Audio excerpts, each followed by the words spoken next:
श्री राम राम रामेति रमे रामे मनोरमे सहस्रनाम तत्तुल्यम राम नाम वरानने।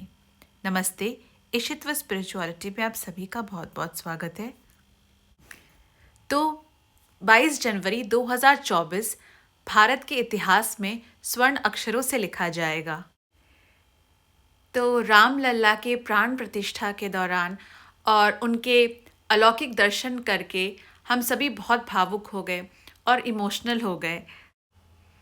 तो कल प्राण प्रतिष्ठा के दौरान ऐसा लगा कि केवल प्रभु श्री रामचंद्र जी ने ही वनवास नहीं काटे थे, बल्कि हम सब सनातनी इतने समय से, इतने सालों से वनवास ही काट रहे थे और कल जाकर हम अपने घर वापस आए हैं।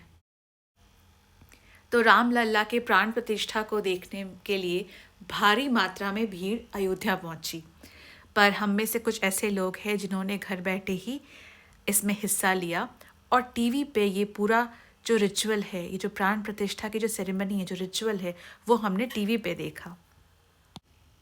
तो इस समारोह में ध्यान देने योग्य एक बहुत ही महत्वपूर्ण बात है। एक छोटा सा इवेंट है जो शायद कुछ लोगों ने ऑब्ज़र्व किया होगा, क्योंकि मैंने ये पूरा जो समारोह है उसको बहुत ही क्लोजली ऑब्ज़र्व किया है। भले ही टीवी पे किया हो, पर बहुत ही क्लोजली देखा क्योंकि मुझे बहुत इंटरेस्ट है। तो एक पर्टिकुलर इवेंट और एक पर्टिकुलर बात बहुत ही उभर के आई और मुझे काफ़ी इंटरेस्टिंग लगी और काफ़ी लोगों ने मुझसे इनफैक्ट पूछा भी और डिस्कस भी किया कि ये क्या इवेंट था। तो अगर आप इस इमेज को देखते हैं ध्यान से, तो आप देखेंगे कि मोदी जी के बगल में, उनके लेफ्ट में एक स्वामी जी खड़े हैं, जिन्होंने एक पर्टिकुलर इवेंट में, एक पर्टिकुलर रिचुअल के दौरान उन्होंने अपना मुंह ढक लिया था। तो चलिए जानते हैं कि स्वामी जी ने ऐसा क्यों किया और इसके पीछे क्या रहस्य है।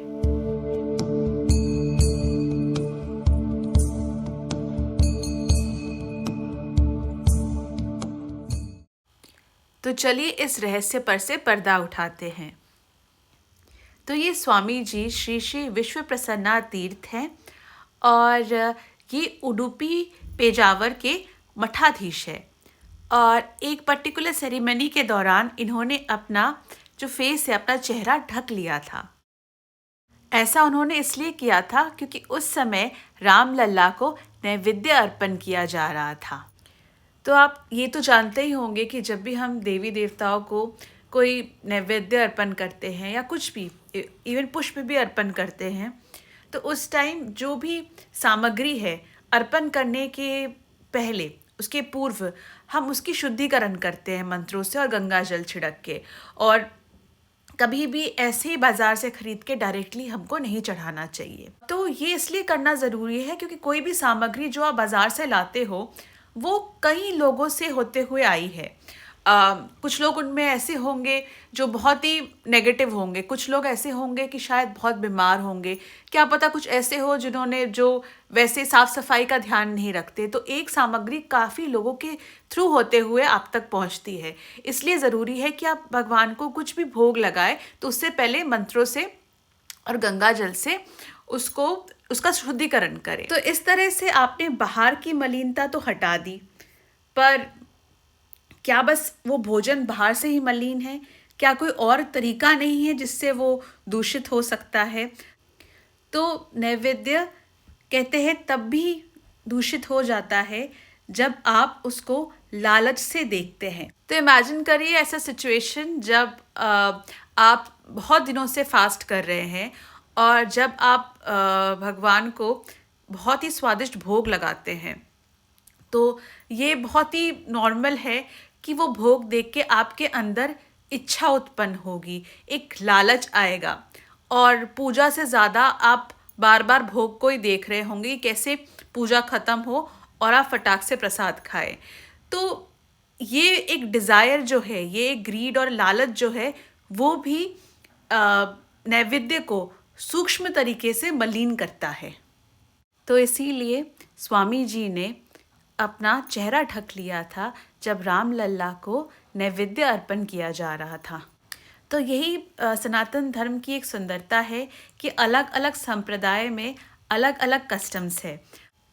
ठीक इसी तरह कुछ और भी कस्टम्स है, जैसे बहुत से मंदिरों में भोग लगाते वक्त पर्दा बंद कर दिया जाता है या दरवाज़ा बंद कर दिया जाता है। कुछ संप्रदाय में ये भी देखा जाता है कि जब भी पुरोहित नैवेद्य अर्पण करते हैं तो एक हाथ से अपनी आंखें बंद कर लेते हैं और दूसरे हाथ से नैवेद्य अर्पण करते हैं। केवल मंदिरों में ही नहीं बल्कि मैंने ये भी देखा है कि काफ़ी फैमिलीज़ में जो घर के बड़े बुज़ुर्ग हैं वो भी ये कस्टम करते हैं। वैष्णवों में भी ये है कि आप अपनी आंखें बंद कर ले और कुछ देर के लिए सांस रोक ले और भगवान को नैवेद्य अर्पण करें। ऐसा सिमिलर कस्टम काफ़ी मंदिरों में और जगन्नाथपुरी में भी देखा गया है। और केवल यही नहीं बल्कि जो शाक्त संप्रदाय है, जब वहाँ पे देवी की पूजा होती है तो नैवेद्य चढ़ाने के समय एक कपड़े से या एक साड़ी से उनका पूरा व्यू ढक दिया जाता है। और इससे ये होता है कि जो भक्त है वो नैवेद्य को नहीं देख पाते हैं और उस कपड़े के उस पार पुरोहित भी अपनी आंखें बंद कर लेते हैं। तो यही कारण था कि स्वामी जी ने अपना चेहरा ढक लिया था जब रामलला को नैवेद्य अर्पण किया जा रहा था। और यही सुंदरता है हमारे सनातन धर्म की, क्योंकि इसमें इतनी डाइवर्सिटी है और हर संप्रदाय में अलग अलग कस्टम है, बट उनका जो एसेंस है वो मोर और लेस सेम है। तो चलिए आज के लिए इतना ही। अगर आपको ये वीडियो पसंद आया तो इसको लाइक और शेयर करें और इस चैनल को सब्सक्राइब करना ना भूलें। धन्यवाद।